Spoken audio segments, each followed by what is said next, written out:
자, 분위기 바꿔보겠습니다. 세 명의 황당한 도둑 이야기를 해볼 텐데요. 첫 번째 황당 도둑 어떤 사람입니까? 허준 변호사님. 네, 공중 화장실에 설치된 에어컨이 감쪽같이 사라졌습니다. 어허. 경찰 수사 결과 이 에어컨을 훔쳐간 것으로 지금 의심되는 사람들을 찾았는데 네. 그 정체가요. 황당해도 이렇게 황당할 수가 없습니다. 어허. 일단 영상부터 확인해 보시죠. 이야, 누굴까요 대체? 네, 지난달 30일 오전 11시 반쯤 강원도 고성군의 한 공중 화장실 근처입니다. 차가 멈추고요. 네. 지금 차에서 사람들이 2명 내립니다. 어허. 그리고 화장실을 왔다 갔다 하더니 네. 30분 정도 지나서 이 남성 화장실에 있는 에어컨과 실외기를 훔쳐서 갖고 나옵니다. 와. 지금 좀 이따 갖고 나오는 모습이 나올 것 같은데요. 너무 태연한데요? 너무 여유로워 보이죠. 네. 차량에 이 훔친 에어컨과 실외기를 싣고 유유히 떠납니다. 어머.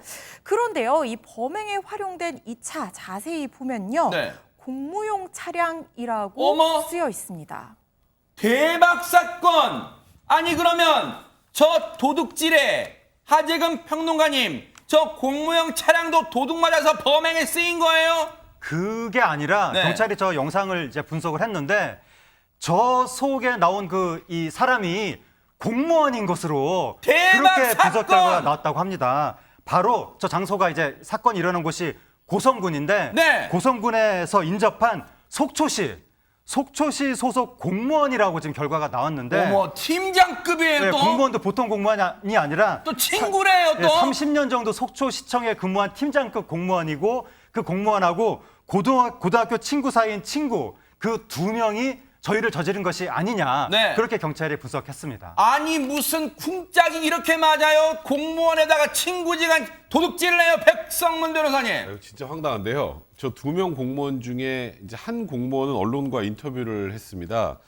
그 같은 동료, 그 친구였던 동료였던 B 씨가 그 내 에어컨 내가 받을 물건인데 그 운반 좀 도와달라고 해서 본인은 그냥 도와주기만 한 건데 지금 너무 억울하다 이런 입장이에요. 네. 아마 아까 저 안에 들어가서 에어컨을 띈 사람이 아니라 바깥 차에 있었던 사람이 아닌가 싶습니다. 지금 인터뷰를 한 사람은. 네.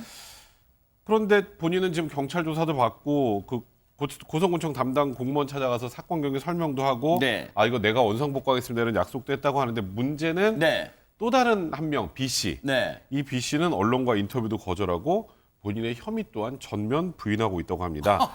참. 일단은 지금 언론과 인터뷰를 했던 공무원 A 씨는 뭐 참고인으로 일단 조사를 받았다고 했는데 아직까지 B 씨는 조사도 받지 않은 상황이라고 합니다.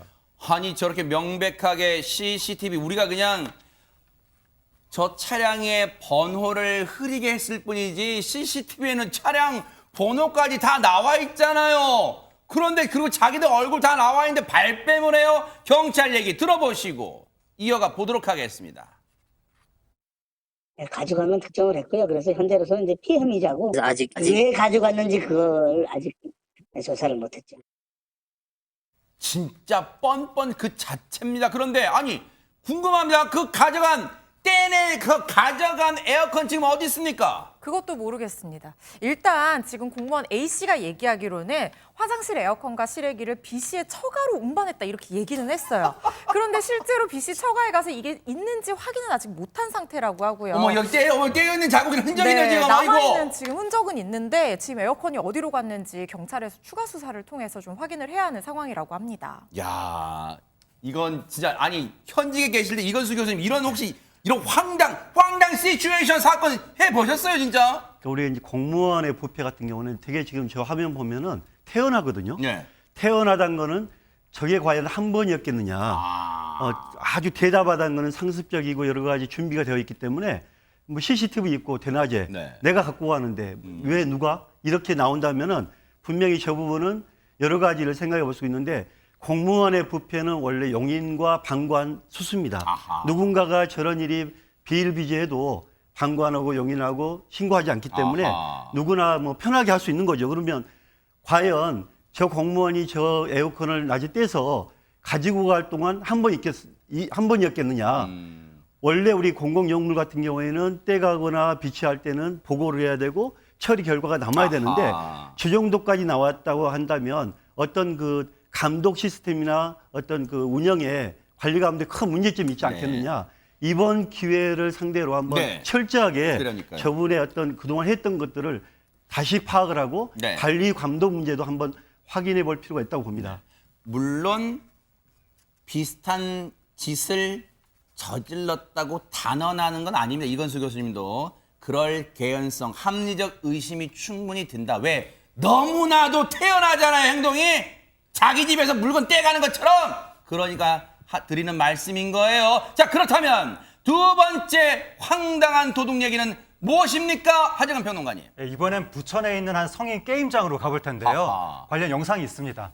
영상을 보시고 이제 말씀을 드릴 텐데 느낌 별로 안 좋아요, 새벽 벌써부터. 네. 4시경에 네. 복면에 모자를 눌러쓴 남성이 아하. 게임장 집회 교환기 앞으로 다가가더니 느낌 안 좋아요. 절단기를 들고 한참을 씨름을 합니다. 아하. 5분 지나서 자물쇠를 끌어내는데 와. 바로 지난 3월에 네. 50대 남성이 성인 게임장 집회 교환기에서 현금 195만 원을 훔쳐서 달아나는 장면입니다. 야, 이거는 대담함의 곱빼기예요. 새벽 4시에 복면의 절단기 아주 범행을 단단히 준비하고 들어왔네요, 허주연 변호사님. 이렇게 준비한 것뿐만 아니라요. 사전 답사까지 어허! 남성이 했습니다. 이게 지난 3월에 있었던 사건인데 네. 이 범행 현장인 경기 부천시 한 상가 게임장에 이 남성이 두세 차례 정도 미리 방문해서 이 건물 구조를 다 파악을 한 겁니다. 마감재가 어떻게 되는지까지 파악을 한 것 같아요. 네. 왜냐하면 같은 달 새벽 4시쯤에 방금 보신 것처럼 이 범행을 실행에 옮겼는데 건물 복도에서 천정을 뚫고 침입을 해서 천정을 기어서요. 게임장 위에 있는 천정까지 침입을 합니다. 대박 이 마감재가 잘 부서지는 소재로 돼 있다는 걸 어허. 확인하고 이렇게 계획을 한 것 같아요. 네. 그래서 절단기로 현금이 들어있는 이 집회 고양기를 파손을 해서 네. 195만 원을 훔친 뒤에 불과 5분 만에 현장을 달아났는데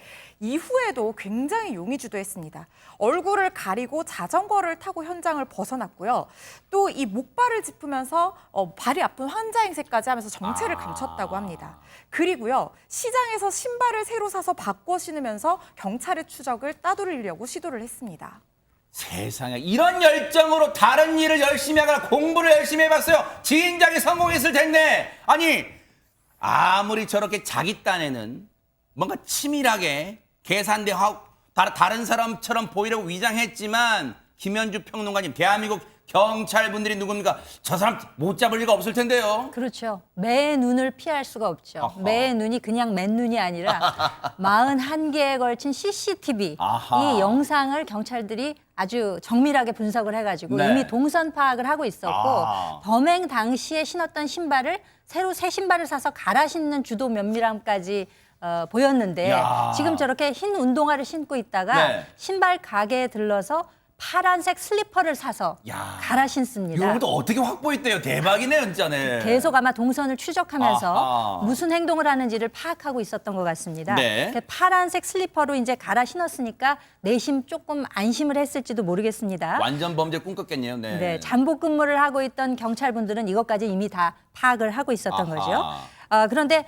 거동이 불편한 것처럼 위장을 하기 위해서 네. 이분이 이제 목발을 짚고 움직였는데 네. 그것까지도 파악을 하고 있었는데다가 결정적으로 파란색 슬리퍼를 산 걸 알고 있었잖아요. 그것 때문에 오히려 덜미가 잡히는 이제 그런 결과가 된 거죠. 그래서 네. 범행 발생 이후에 34시간 만에 이 용의자는 체포되게 됩니다. 네. 그래서 남성이 이제 훔친 돈 가운데서 남은 돈, 그러니까 생활비로 쓰고 30여만 원이 남았는데 그 돈은 압수했다고 합니다. 아하. 자기 꾀에 자기가 넘어갔네요. 관련해서 경찰 얘기 들어보시고 이어가 보도록 하겠습니다. 범행한 이후에도 가져온 자전거를 이용해서 부천 지역을 벗어나는 이런 형태를 보였기 때문에 급속 착수를 해서 수사를 진행할 수밖에 없는 상황입니다. 이건수 교수님, 현직에 계실 때도 이렇게 좀 주도 면밀한 게 막 범행을 치밀하게 준비하는 그런 도둑들 많이 보셨어요? 제가 이제 갑자기 그 생각이 나네요. 구리의 그 주택가를 순찰하는데 네. 어떤 그 젊은 친구가 가방에 이렇게 큰 가방을 메고 있더라고요. 아하. 새벽 한 3시, 4시쯤에. 네. 그래서 가방 좀 보자 했더니 가방을 열어보니까 큰 절단기가 들어있더라고요. 어머. 이게 뭐냐 했더니 이제 그 문방구 앞에 있는 조그만 그 동전 드는데 그걸 털기 위해서 네. 자백을 받았는데 그 사람 또 순순히 얘기했네요. 다행이네. 그렇죠. 좀 착한 경찰인, 착한 도둑이었는데 하여간 보니까는 저 문제가 뭐냐면 네. 요즘에 그 CCTV가 서울에서 천안까지만 가도 한 200번 이상 찍히더라고요. 그리고 CCTV가 있고 요즘 경찰은 이제 그 걸음걸이 분석이라든지 신발의 족흔적을 DB화하고 있고 네. 지문이라든지 버스 기록이라든지 많은 자료를 통해서 과학 수사하기 때문에 네. 아무리 이렇게 주도 면밀하게 해도 네. 끝까지 추적을 해서 검거할 수 있는 맞아요. 가능성이 많다고 봅니다. 대한민국은 삼면이 바다기 때문에 도망갈 데가 없어요. 꼭 잡힙니다. 그렇다면 세 번째 황당한 도둑 어떤 얘기일까요? 백성문 변호사님. 네, 지난 5월 20일 새벽 2시쯤에요. 경포 사거리 인근에서 저 차 아무래도 음주운전 차량인 것 같은데라는 신고를 받고 어허. 순찰차 2대가 출동을 했습니다. 네. 그 이후 상황은 영상을 통해서 한번 확인해 보시죠. 어떤 장면이 됐을까요? 네. 자, 음주운전 어이구. 차량은 반대편에서 오던 순찰차가 도로를 막아서니까 그대로 순찰차를 돌진해서 이야. 박은 뒤에 계속 질주합니다. 급기야 중앙선까지 침범하면서 아찔한 주행을 무려 16km나 이어갔는데요. 광란의 질주네 진짜. 네, 결국 순찰차 2대가 앞뒤로 포위하면서 네. 위험천만한 추격전이 끝이 났습니다. 네. 근데 보니까 운전자는 만취한 20대 남성이었는데요. 어허. 1시간 만에 현행범으로 체포됐고요. 체포 과정에서 경찰 2명도 부상을 당했습니다. 네. 이 남성의 혈중 알코올 농도 다들 짐작하시겠습니다만 면허 취소 수치가 0.08%죠. 네. 그걸 훨씬 웃도는 0.15%였습니다. 0.15면 만취도 아니고 만만취잖아요.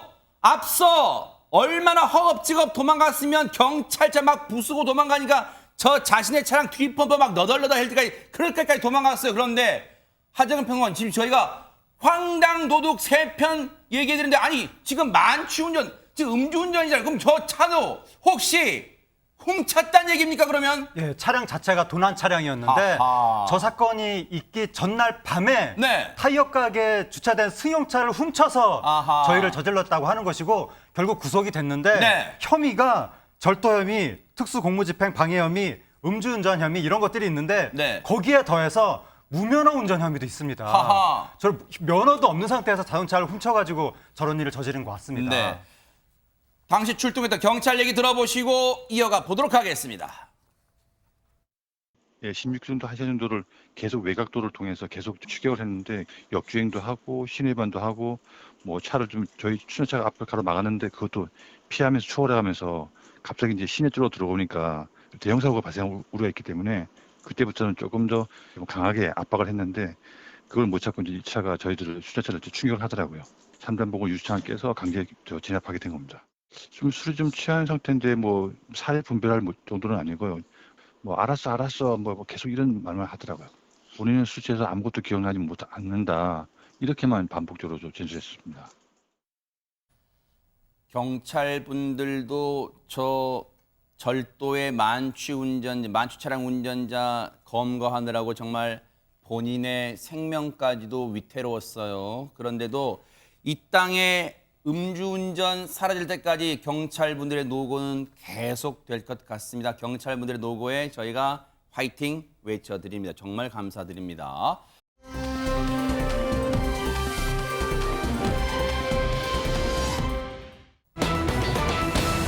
자, 한 지붕 아래 같이 살면 물론 사이가 안 좋을 수도 있어요. 그렇다고 이런 짓을 저질러야 될까요? 하재근 평론가님. 예, 무서운 사건이 있었는데요. 지난달 22일에 서울 동작구의 한 주택에서 30대 여성이 카레 요리를 해가지고 네. 시누이 부부한테 준 거예요. 아하. 그런데 시누이가 카레 요리를 먹고 맛이 이상해서 뱉었거든요. 어허. 근데 시누이의 남편은 그거를 삼켰다고 합니다. 어허. 음식을 삼키고 나서 시야가 흐려지는 어머. 그런 증상이 나타났다고 합니다. 세상에 설마 음식에다가 뭐 장난친 걸 아니겠죠, 허주현 변호사님?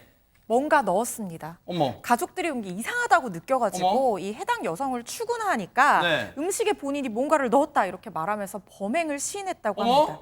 그래서 시누이가 112에 신고를 했고요. 경찰이 특수상해 혐의로 이 여성을 긴급 체포를 하게 된 겁니다. 네. 경찰 관계자에 따르면 네. 피해자들이 특별히 치료를 받은 것은 아닌데 음식 맛이 좀 이상하고 몸에 뭔가 증상이 나타나기 시작하니까 이거랑 관련해서 가족끼리 얘기를 하고 있었다는 거예요. 네. 그러니까 그 과정에서 이 여성을 추궁해서 뭔가 넣은 게 아니냐 이렇게 얘기를 하니까 본인이 넣었다 이런 식으로 시인을 하게 돼서 뒤늦게 신고를 하게 된 거라고 하고요. 네. 지금 피해자 조사를 마친 상황이고 중이고 증거 자료와 진술을 확보해서 추가 수사를 이어가면서 정확한 범행 동기에 대해서도 조사 중인 상황이라고 합니다.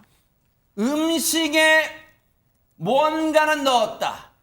카레 향이 진하지 않은가? 아마 모를 거라고 생각했을지도 모르겠지만 어쨌든 음식에 뭔가는 넣었다고 거기까지 인정했어요. 그런데 이건수 교수님, 대체 음식에 카레에 뭘 넣었기에 시야가 흐려지고 막 이런 증상이 나타나는 거예요. 실제로 그 음식에 공업용 알코올을 넣었는데요. 어머. 일반인 같으면 과연 공업용 알코올이 뭔지도 모르잖아요. 어허. 근데 이거를 음식에 조금씩 넣었다는 것은 상당히 고의적이 계획적이거든요. 하하. 이 공업용 알코올을 많이 먹게 되면 실명도 되고 영구적인 신경장애와 급제 사망도 이럴 어머, 수 있는데 세상에. 이러한 거를 철저하게 준비해서 조금씩 이렇게 먹여서 했다는 거는 상당히 무서운 일이고 계획적이고 고의성이 많기 때문에 죄질이 아주 안 좋다 이렇게 봐야 되겠습니다. 대체 왜 이런 짓을 했을까요? 경찰 통해서 얘기 한번 들어보시고 이어가 보도록 하겠습니다. 같은 건물 아래 위층에 사는 사이고요. 카레 섞은 거고. 대화하면서 가족 간에 시인을 해가지고 신고가 된 거죠. 그 당시에 좀 뿌옇게 보이고 맛이 이상했다는 거 외에는 신고 당시에는 따로 진단서 같은 건 제출하지 않았어요. 가족 간의 갈등 문제로 그랬대요.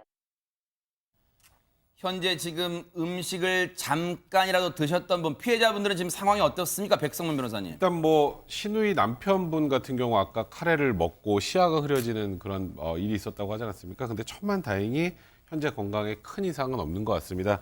일단 굉장히 위험한 물건인 공업용 알코올을 카레에 섞어서 신우이 부부를 먹게 했기 때문에 일단 경찰에서는 그 사안이 굉장히 중하다고 판단을 해서 구속영장을 신청하고 검찰이 구속영장을 청구했습니다만 네. 법원은 일단 영장을 기각했습니다. 아마도 그 공업용 알코올의 양이 좀 적었거나 가족 간의 이 동기 같은 것이 그 내부적으로 화해가 좀 가능하다는 부분이 있다고 판단한 것이 아닐까. 그래서 일단 영장은 기각을 한 상황입니다.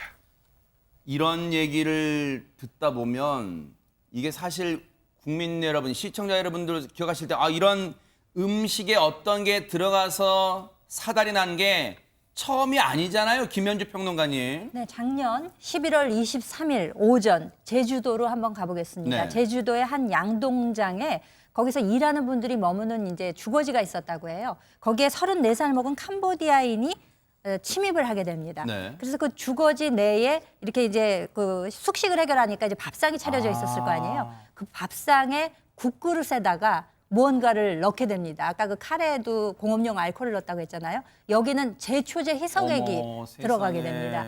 그러니까 이 제초제라고 하는 것은 정말 치명적일 수 있는 거 아니겠습니까? 네. 50ml나 거기에다가 이제 넣었는데 네. 당시 하마터면 피해자가 될 뻔했던 그 동료는 직장 동료는 다행히도 인기척을 느끼고 그것을 먹지는 않았다 그래요. 그리고 경찰에다 아마 신고를 한 모양입니다. 네. 그래서 이 캄보디아인은 경찰에 이제 체포가 됐습니다. 범행 동기를 물어보니까 평상시에 사이가 좋지 않았다고 해요. 직장 동료하고. 그러니까 이걸 보복하기 위해서 이런 범행을 저질렀다라고 했는데 그 해당 양동장에 가보니까 미리 준비한 글리포세이트 성분의 제초제가 있었다고 합니다. 그래서 이제 지난 2월 9일에 제주지방법원에서는 네. 주거 침입과 특수상해 미수 등의 혐의로 이 구속 기소된 해당 캄보디아인에게 징역 1년 6개월을 선고했지만 집행유예 2년을 또 선고를 했습니다. 네. 피고인의 죄질이 가볍지는 않지만 본인의 잘못을 인정하고 반성하고 있는 점을 참작해서 집행유예를 선고했다고 합니다. 아하.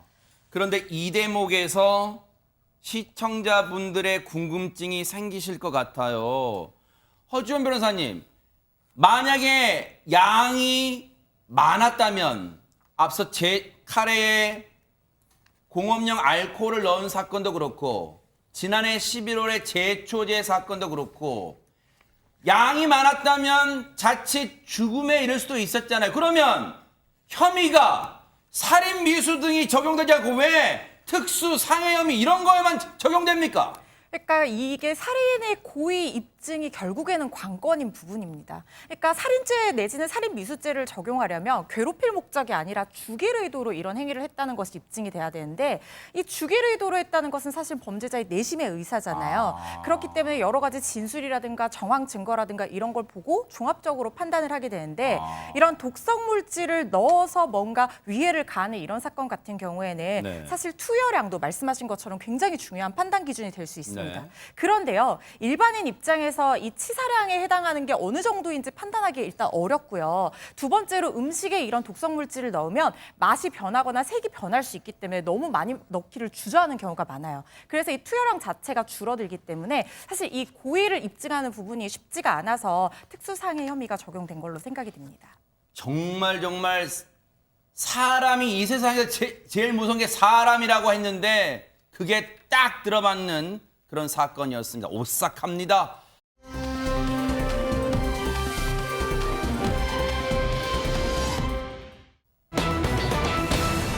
야, 원래도 인기 있었지만 요즘 그 인기가 식을 줄 모른다는 이분요. 요즘 전국 방방곡곡 돌아다니면서 그냥 인기를 막 누리고 있답니다. 누굴지요? 한번 보시고 이어가 보도록 하겠습니다. 막내 아들 대학 시험 뜬 눈으로 지새던 덩들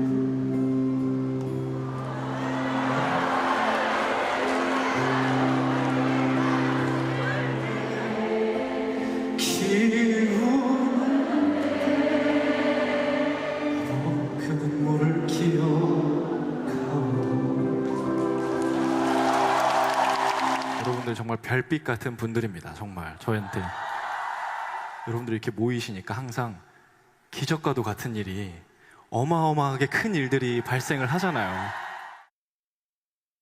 하지금 평론가님 벌써 시청자분들 난리 난 소리 들리면 어머 영웅이다 막 그러는 것 같아 지금. 임영웅 씨가 지금 전국 투어 콘서트를 하고 있습니다. 아하. 지금 고향 창원, 광주, 대전 했고 네. 이제 인천, 대구, 서울 남았는데 아, 그래요? 임영웅 씨 콘서트가 그동안 이제 콘서트 왜 매진됐다는 얘기할 때 네. 5분 만에 매진, 10분 만에 매진 그런 얘기 많이 하잖아요. 와. 임영웅 씨 콘서트는 그런 게 아니라 그래. 그냥 즉시 매진이거든요. 어머. 표를 팔기 시작하자마자 즉시 매진되고 서버 마비되고 막 이런 식인데 네. 그래서 사람들이 임영웅 씨 콘서트 표를 어떻게 해야 살 수 있는 거냐. 야. 전생에 무슨 공덕을 쌓았어야 된다 뭐 그런 얘기도 나오는데 광클로도 부족해요. 광클. 어제도 임영웅 씨 서울 콘서트 그 티켓팅 했거든요. 네. 대기자 수가 81만 명을 찍었습니다. 어머, 대박 그래서 사건. 81만 명이라는 이런 수치는 네. 듣도 보도 못했다. 아이돌 콘서트보다 더하다. 네. 국민 티켓팅이다. 아하. 이런 말까지 나오고 있습니다. 진짜 티켓 예매, 티켓을 진짜 구입하신 분들 승자라고 그런 칭호 받을 것 같아요. 하늘의 별 따기인데 대체 어느 정도인지 한번 들어보시고 이어가 보도록 하겠습니다. 네, 저희 엄마랑 이모가 임영웅을 좋아하니까 사이 둘이 티켓을 예매해줘서 보고 왔는데 엄청 좋아하셨어요. 84세가 넘는 할아버지랑 할머님들도 임영웅 머리띠하고 보러 오셨더라고요. 티켓 한 5분 만에 마감이 됐는데 새로 고침하면은 한두 자리씩 뜨니까 계속 결제하려고 새로 고침하고 그랬는데 마감이고 그래서 밤새서 새로 고침을 했다고 하더라고요. 저도 항상 늘 강탈하고 있답니다. 쉽지 않더라고요, 티켓팅이. 또 거의 이제 매번 새로운 여러분들과 마주하다 보니까 또 더 좋아요. 또 그 열기도 에너지도 제가 매일매일 받아가는 것 같고 콘서트를 하면 너무 재밌고 오히려 콘서트를 하고 나면 더 힘이 나는 것 같아요. 저는. 대박 사건입니다. 허주연 변호사님, 저 티켓 예매에 성공하신 아까 그 사위분 두 분은 아주 그냥 진짜 대접 받겠네요, 장모님한테. 평생 장모님 사랑받으면서 네. 삼계탕 얻어 드실 것 같은데요. 네. 정말 피를 부르는 티켓팅이어서 이야. 피켓팅이라고 할 정도로 네. 너무 인기가 많은데 근데 아쉽게 티켓 못 구하신 분들도 너무 아쉬워하지 않으셔도 될 것 왜요? 같아요. 오는 8월에 이제 서울에서 열리는 그 마지막 피날레 공연이요. 네. 이게 OTT 플랫폼을 통해서 국내뿐만 아니라 전 세계에서도 온라인으로 생중계가 된다고 이야. 합니다. 그래서 아쉽게 가지 못하신 분들도 같이 현장의 열기를 느끼면서 이제 공연을 보실 수 있도록 그렇게 준비될 예정입니다. 야, 또 이 국민 가수답게 마지막 일정은 또 많은 분들이 함께 할 수 있게 또 이 기회를 또 제공해 드리네요. 그런데 백성문 변호사님 뭐 가끔 이 기사를 접해 보면 이명웅 씨 인기가 어느 정도냐면 뭐 음원 차트 뭐 싹스 1등 싹쓸이 한다면서요, 지금. 뭐 잠깐이 아니고요. 네. 그냥 뭐 대세 중에 대세죠 지금. 이명웅 씨 현재 제가 1등을 하고 있는 거 제가 좀 읊어드릴게요. 네. 트로트 남자 부분 73주 연속 1위.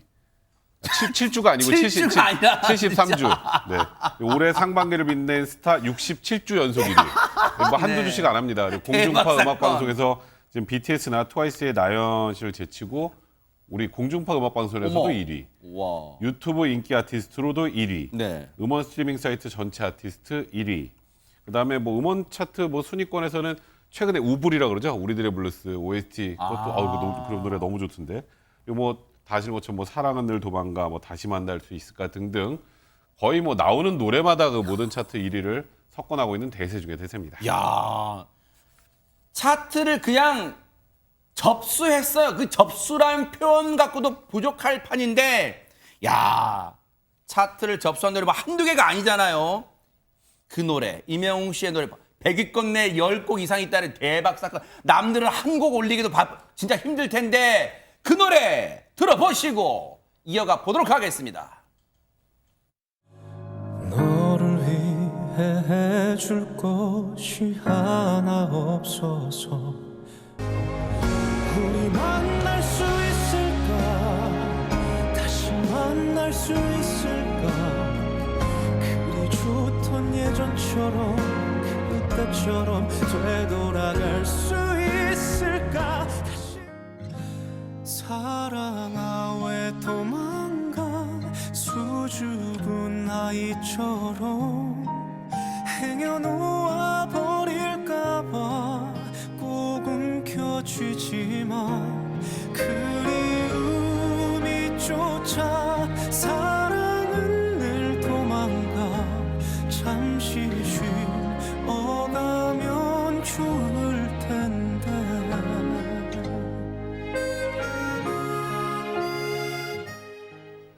이 대목에서 궁금증이 생깁니다. 하재근 평론가님, 몇 년 전에 트로트 경연대회를 통해서 혜성처럼 짠 하고 국민 앞에 등장했어, 이명웅 씨. 그러면 보통 우리가 가수가 오랜 기간 사랑받기 힘들잖아요. 잠깐 등장했다가 사라지고 그런 분들이 많은데 이명웅 씨가 이렇게 길게 그것도 탑으로 인기를 끄는 비결은 뭡니까? 일단 이명웅 씨가 실력이 무지막지합니다. 어허. 근데 그 실력이 노래를 기술적으로 잘하고 이런 차원이 아니라 사람의 마음을 움직이는 어허. 감동을 주는 그렇게 노래를 하고 그리고 이명웅 씨의 바른 인성 그리고 사람이 진중하기만 한 것이 아니라 웃기거든요. 아, 그래요? 장막미가 또 장착이 돼 있고 그리고 또 이명웅 씨의 외모가 네. 일단 얼굴 소멸 구둥신에 다리 길이가 2m라는 설이 정설로 지금 나오고 있는데 다시 한번 무슨 표현이야?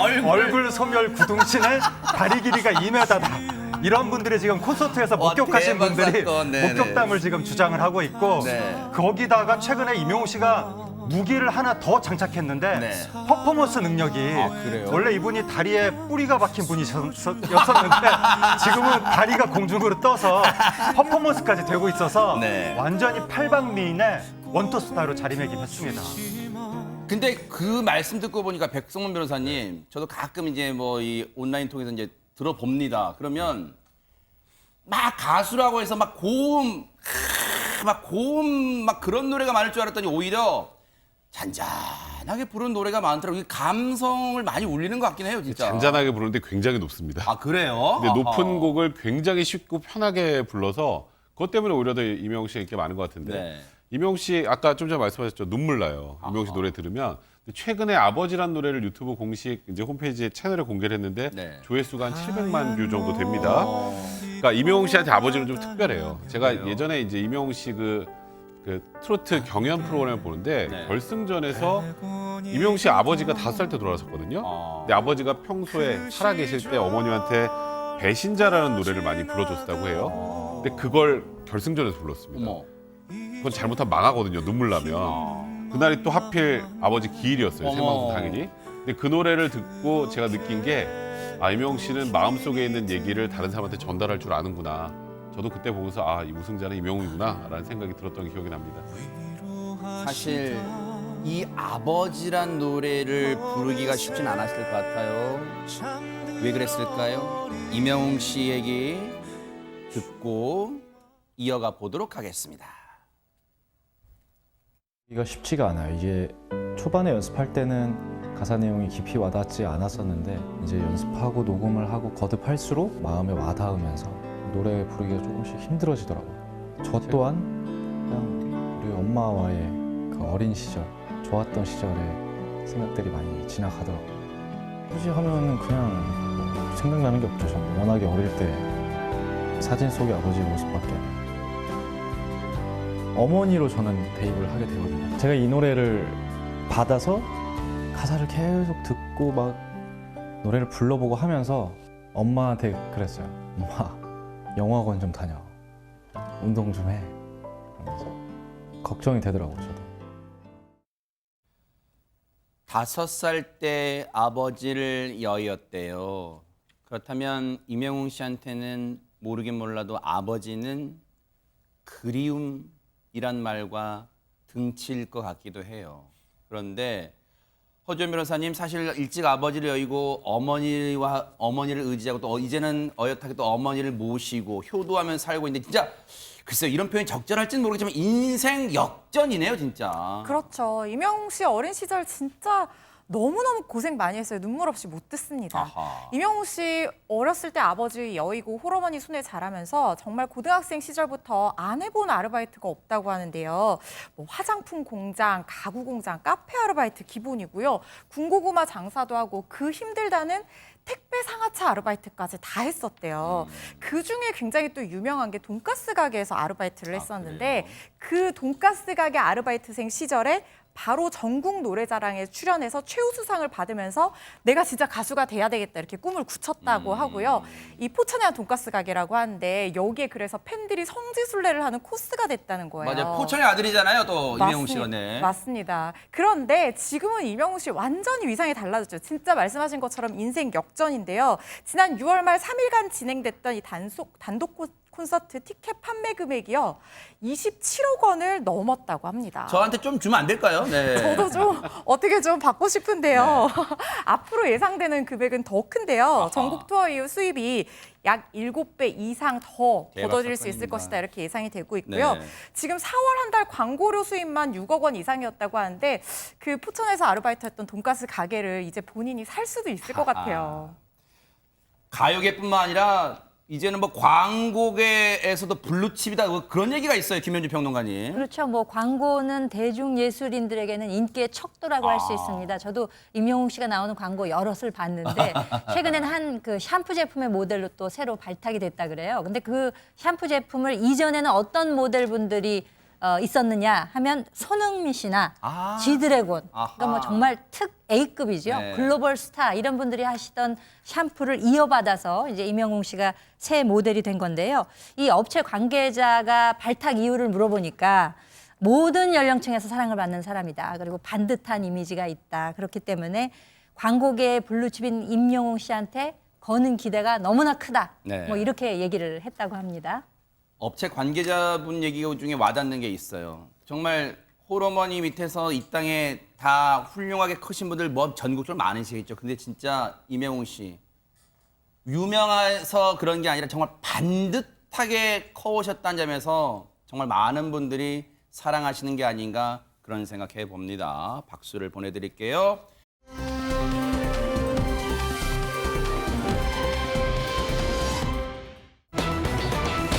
도박 도박 예방 캠페인 찍은 슈 누구 얘긴가요? 하정 평론가님. SES라고 걸그룹 있었잖아요. 아하. 그 걸그룹 멤버 슈 씨가 아하. 최근에 근황을 밝혔는데 네. 바로 한국 도박 문제 예방 치료원에서 홍보 캠페인 영상을 찍었다는 거예요. 아하. 그렇게 알리면서 이곳이 도박으로 어려움을 겪고 있는 분들한테 솔루션을 제공하는 곳인데 바로 자신도 이러한 기관에서 도움을 받아서 어려움을 극복했다. 어허. 그렇게 알렸습니다. 아니 이게 무슨 말이에요? 백성물 변호사님, 슈 씨가 이런 기관에서 도움받았다는 게 무슨 말일까요? 과거에 도박 때문에 큰 곤혹을 치렀었죠. 아. 그때 전 국민적인 이슈까지 됐었는데요. 2016년 8월부터 2018년 5월까지 마카오 등 해외에서 26차례, 그러니까 총 7억 9천만 원 규모의 상습 도박을 했던 어머. 혐의를 받았었습니다.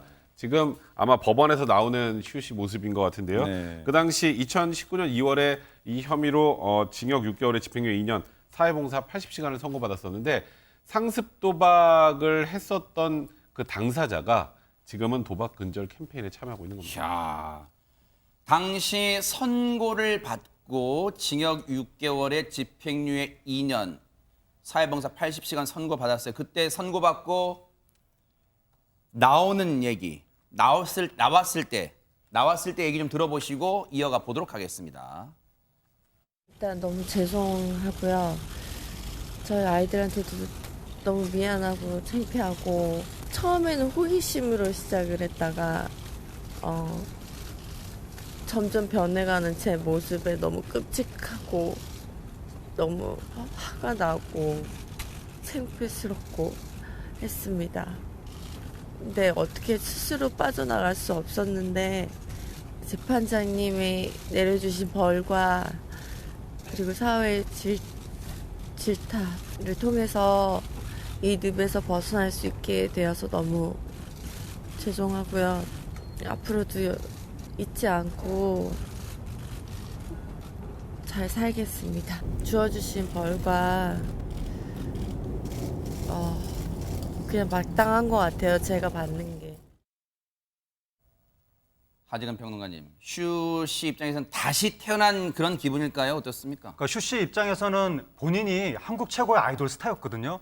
이런 일을 겪을 거라고는 상상을 못했었는데 아마 굉장히 절망을 했을 것이고 팬들한테 좀 미안한 마음도 있었을 것이고 요번에 이런 영상 찍고 하면서 좀 미안한 마음을 덜고 있는 것 같고 네. 동시에 한편으로는 이러한 일을 계기로 해서 다시 한번 또 연예계를 복귀를 하려고 하는 것이 아닌가 그런 생각도 드는데 네. 지난 4월 26일에 인터넷 라이브 방송을 했었거든요. 네. 당시에 사과도 했었고 그리고 지난 5월 31일에 SES 멤버들하고 봉사활동도 했었거든요. 아, 그래요? 그러한 수순을 밟으면서 네. 이번에 또 캠페인에도 참여를 했고 네. 그러면서 올 하반기 때 연예계 복귀를 조금 시도를 하려고 하는 것이 아닌가. 바로 저 모습이네요. 네. SES 멤버들. 같이 저렇게 봉사도 하고 SES 멤버들이 응원도 해줬는데 네. 올 하반기 때 다시 한번 모습을 보게 될 수도 있을 것 같습니다. 허주현 변호사님, 슈 씨가 쌍둥이 엄마라는 얘기가 있던데요. 네, 라희, 라율이라는 이름의 두 쌍둥이의 엄마입니다. 아까 아이들한테 미안하다고 우는 장면 나왔잖아요. 아하. 근데 쌍둥이 딸들을 위해 좋은 엄마가 되기로 다짐한 만큼 이 SNS에 쌍둥이 생일 파티하는 사진과 함께 손편지를 올렸습니다. 아이고. 태어나서 줘서 고맙고 많이 사랑하고 건강하게 하루하루 감사하면서 함께하자 이런 글을 썼고요. 손편지에는 또 이 남편과 또 이 라둥이들이 옆에 있어줘서 항상 고맙다. 엄마가 네. 더 힘내고 잘하겠다. 앞으로 더 많이 웃자. 사랑해. 이런 글이 담겼는데요. 앞으로 네. 이 가족이 몸도 마음도 건강하게 좋은 삶을 살아나가길 바랍니다. 맞아요. 다 같은 마음일 거라고 생각합니다.